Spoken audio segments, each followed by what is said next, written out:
I am California of the past. I am California of the past. I am California of the past.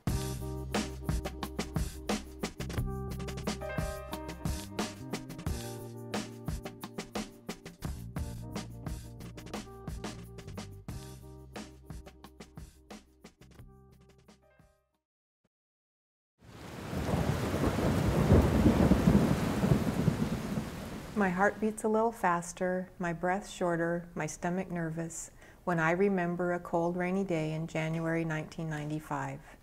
My husband Mike and my daughter Natalie and my son Ryan live in a small neighborhood in Roseville. After several rainy days, the weather appeared to be calming down. Our local creeks, Linda and Cirby, had not reached flood level and were receding. The morning of January 10th, we thought we had made it through a nerve-wracking week and were now convinced that the worst was over. It was a typical Tuesday morning, Ryan and Natalie off to school and Mike and I off to work. Around 10 a.m., Mike called from work and said, "I think we need to go home, meet you there." Minutes later, I received a call from Ryan. "Mom, the water is coming in the house and I can't close the front door." My stomach sank. He said, "I've got Murphy, our cat, and Theo, our yorkie, in the carrier, but the water is rising. Don't worry about anything, just get out of the house."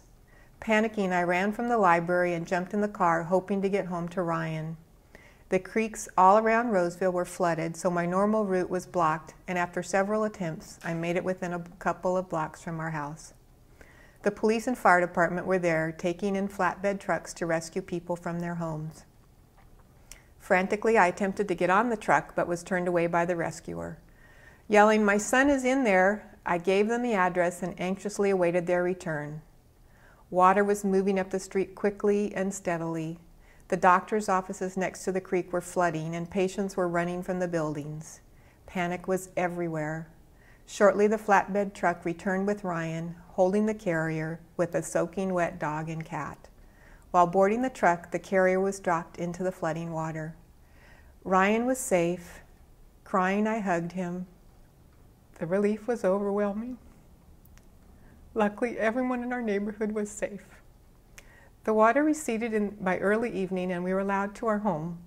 To our surprise, our birds were sitting in their cage on top of the card table chattering away. We did lose all of our belongings, but sometimes when you think the worst has happened, you carry on and find a strength you didn't know existed.